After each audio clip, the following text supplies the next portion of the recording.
Welcome to Coruzant Technologies, home of the Digital Executive Podcast. Do you work in emerging tech, working on something innovative, maybe an entrepreneur? Apply to be a guest at www.coruzant.com/brand. Welcome to the Digital Executive. Today's guest is Cole Snell. Cole Snell is the founder and CEO of Real Private Credit, a financial technology company pioneering security, liquidity, and transparency in the private credit market. Under his leadership, Real Private Credit has developed an AI-powered blockchain secured platform that detects fraud, prevents duplicate collateral pledging, and brings immutable accountability to private lending, a market valued at nearly $1.8 trillion. Before founding Real Private Credit, Cole built his expertise at the intersection of finance, technology, and risk management. He is also a published author on financial infrastructure issues, writing about how blockchain and modern technology can address systemic risk in private credit and strengthen integrity across the credit ecosystem. Well, good afternoon, Cole. Welcome to the show. Hi, Brian. Thanks for having me. Nice to see you again. Absolutely, my friend. I appreciate it. You're hailing out of Miami, Bahamas area. I know you go back and forth, but I'm in cold Kansas City. So I appreciate you just making the time today and really filling us in on what's new since our last podcast. So Cole, if you don't mind, I'm going to jump in to your very first question. You founded Real Private Credit to bring security, liquidity, and accountability to private credit. What specific failures or blind spots in the market convinced you this infrastructure was urgently needed? That's a really good question, Brian. And I appreciate being here again. And I appreciate being able to dive into this amazing use case, this private credit use case for blockchain. My last business I was preoccupied with use case. No use case turns into a venture capital bonfire in blockchain. I mean, AI is a little bit different. AI is very, very practical and very straightforward.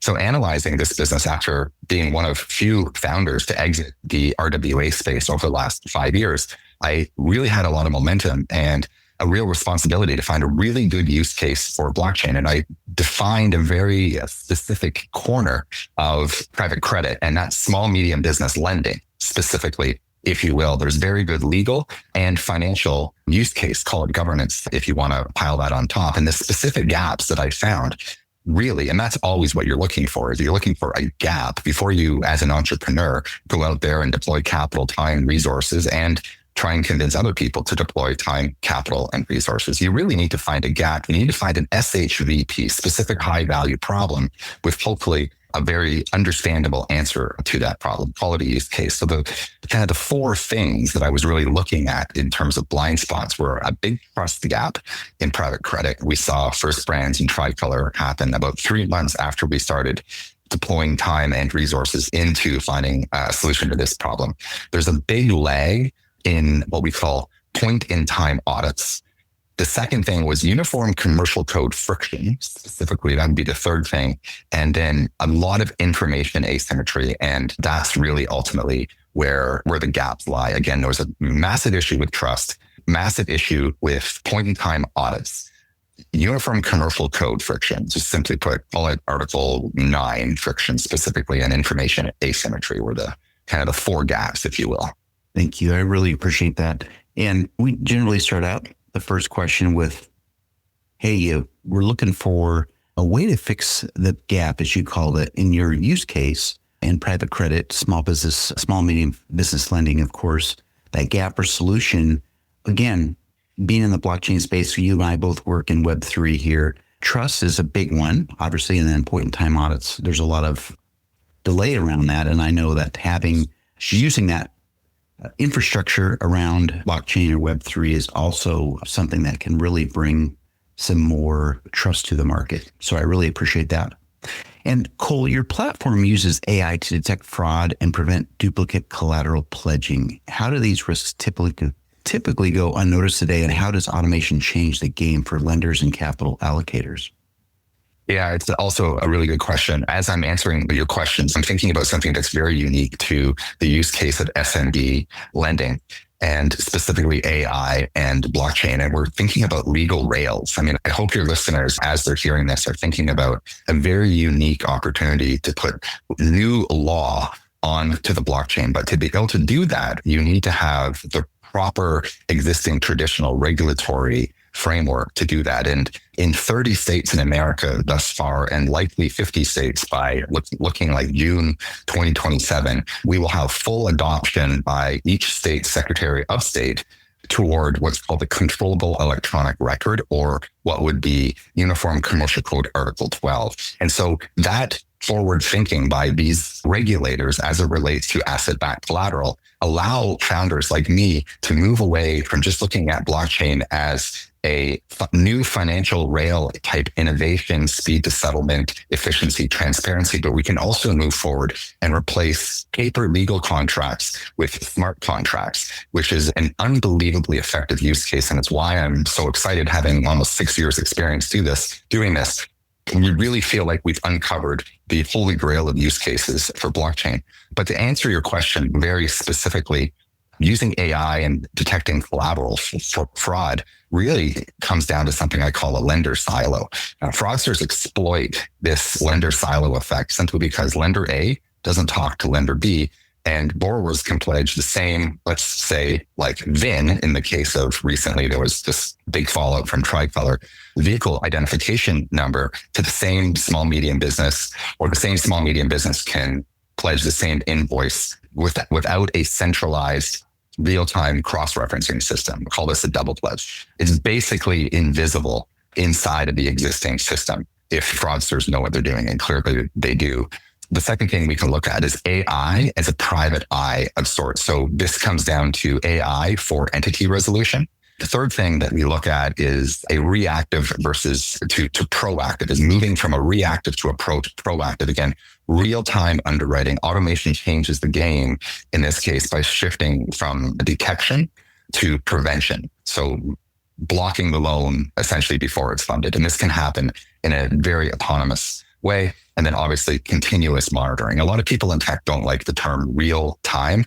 They actually, you want to ask a CTO, does real time exist in technology? The good ones will tell you no. And they'll say it's continuous monitoring. Me as a founder, I'm constantly bumping heads with my CTO. I want to say real time because I like to promote things and move things. He goes, no. It's continuous monitoring. So I digress. He's the CTO. His name is Aaron. So instead of waiting for a human auditor to spot the discrepancy, essentially like a spreadsheet, for example, AI monitors 24/7, looking at capital allocators. And this means that there's like a risk dashboard kind of built in that's actually live. And it's not, say, OCRing 3-month-old PDFs, as an example. That's amazing. I appreciate that. And you're really getting people engaged, stakeholders. I think, as you mentioned, there's a huge opportunity to bring some law into the blockchain space here. And I'm glad to hear that you've got 30 secretaries of state on board.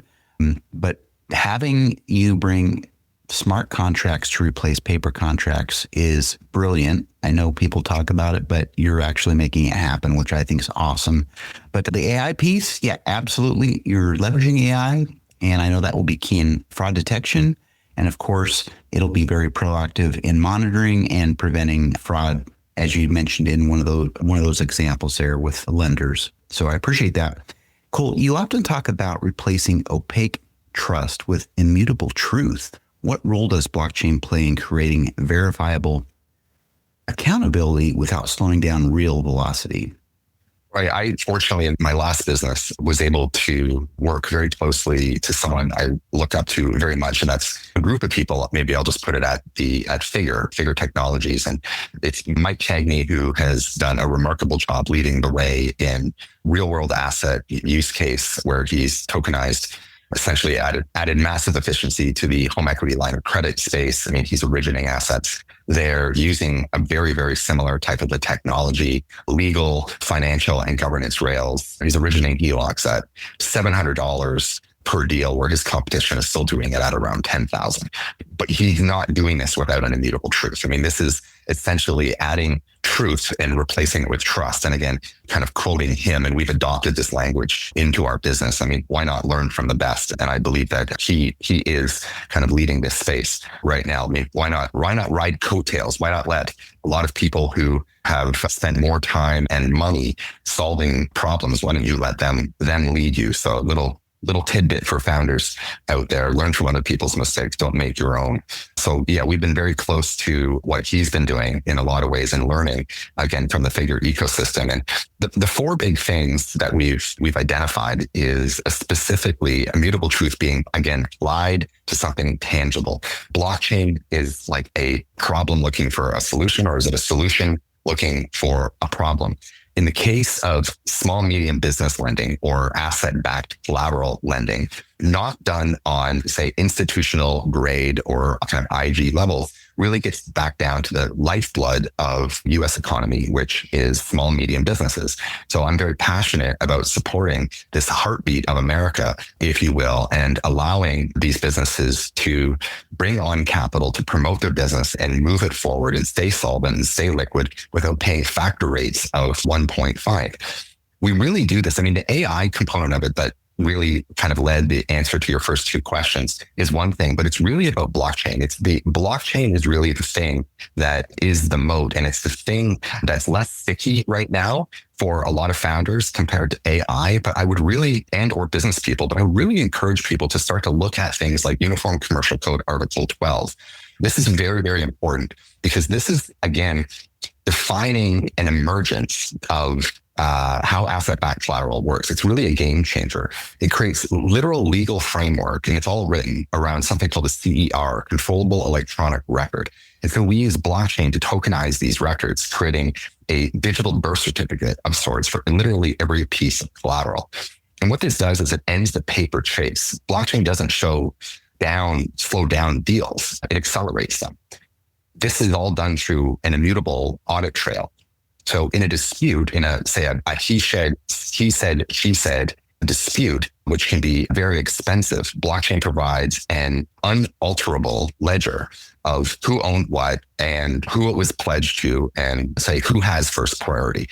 It turns the legal discovery process into a simple database query. This is something that's very efficient for small and medium businesses that are in dispute, and or the lenders, the bank or non-bank warehouse lenders, or the investors into those markets traded through securities in the secondary market. And finally, using smart contracts for compliance. Smart contracts automate the covenants of the loan. So if a borrower's collateral value drops below a certain threshold, the system will automatically trigger a notification or a margin call, essentially ensuring accountability is baked into the code, not just the contract. That's awesome. Thank you for sharing. A lot there to unpack, but at the end of the day, you have surrounded yourself with some very successful people. You talked about your friend, your mentor in the blockchain space, which has helped obviously you grow and accelerate in your platforms and your growth.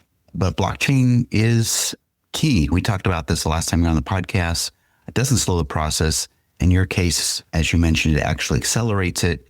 And disputes are really a non-factor now. And which I really like about blockchain is that immutable truth that is there, plain and simple. And I really like that. So I really appreciate that, Cole. And the last question of the day, as we look ahead, Cole, how do you see AI, blockchain, and real-time verification reshaping private credit markets over the next decade? And what will define the most resilient lenders in that future?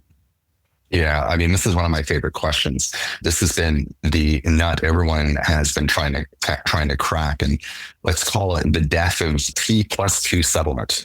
A decade may be too long. We will probably see it happen. I think we're seeing it happening right now with DeFi primitives kind of being baked into RWA and traditional assets, regulatory tailwinds, and real market demand. And I feel like for the first time, technology really has caught up to the problem. And I think over the next decade, we'll move towards instantaneous liquidity. I think instantaneous liquidity does exist today. There are some platforms that really do offer this. I would say the liquidity within these platforms isn't super high, but it is actually there. This is something, and I can mention a few of these platforms for your listeners just because they're probably curious.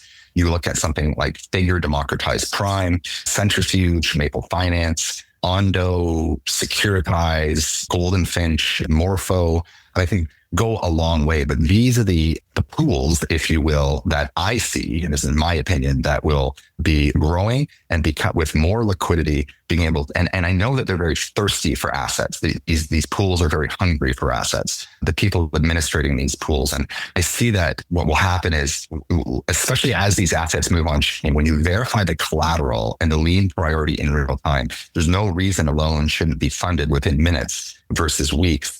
I know, Brian, I'm cramming a lot of information in a short period of time, but I believe that the value, the data is very valuable. And this use case specifically is packed full of signals that can allow us to move forward and really kind of show the world that, yes, these two technologies work well with regulatory tailwinds, and we can actually achieve these things without waiting for and spending a lot of time and money working with innovative solutions. I mean, this really exists today and it can be built. I call it the rise of programmable credit. We see credit that self-adjusts based on real-time business performance and real-time business information. AI will ingest the SMB, the small medium business accounting data, via basic APIs and ingest and the interest rates will fluctuate dynamically based on the actual projected risk, essentially. So the market making is done kind of real time.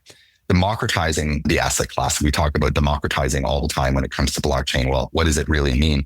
Real-time verification of private credit assets, in this case, SMB assets, the secondary trading of merchant cash advance, invoice factoring, inventory factoring, just as an example, asset-backed or non-asset-backed lending. There's a very wide range of institutional and even retail investors that are looking at this system to significantly lower costs and ultimately cost of capital. I mean, that's the holy grail is, does this system, yes, the system that we're speaking of creates the flywheel to move faster at lower risk. But the big question is that does it reduce cost of capital? And that's the holy grail. That's what we're aiming at. Everybody wins if cost of capital goes down. And then finally, what we're looking at doing with distributed ledger technology is defining who the resilient lenders actually are. It's like we call them the winners. The winners are going to be the ones with not the biggest Rolodexes or the biggest who you know, or not being the most trusted. It's the ones that are the most truthful. You don't have to have a gut feeling about a borrower anymore. The most resilient lenders will be data first. Those who have opted into truth and not relying on trust. Those who have moved from relational lending to computational lending, they are going to be the ones who didn't just adopt AI and blockchain as buzzwords, but integrated it and baked it into the core of the lending management workflows. That's awesome. I really appreciate that. And like you said, a lot to unpack here. We could probably have a 2-hour podcast, but I think this is enough to whet my audience's appetite. But to highlight a couple things, I agree with you. The technology today is truly catching up to these solutions that are needed to be developed for today's problems. But I picked apart a few things. Love this move towards instantaneous funding. I think that's awesome in this day and age we live in. But collateral verification in seconds, that's unheard of. And this rise of programmable credit, I thought that was pretty interesting, how that can rise and fall based on markets and that sort of thing. So many options here, obviously for lenders, but at the end of the day, going to make this more efficient, more transparent. And like I said, or you said, hopefully we'll be able to truly reduce capital by rolling out these solutions. So thank you. And Cole, it was such a pleasure having you on again, and I look forward to speaking with you real soon. Thanks, Brian. Appreciate your time and keep up the great work spreading the message. Bye for now.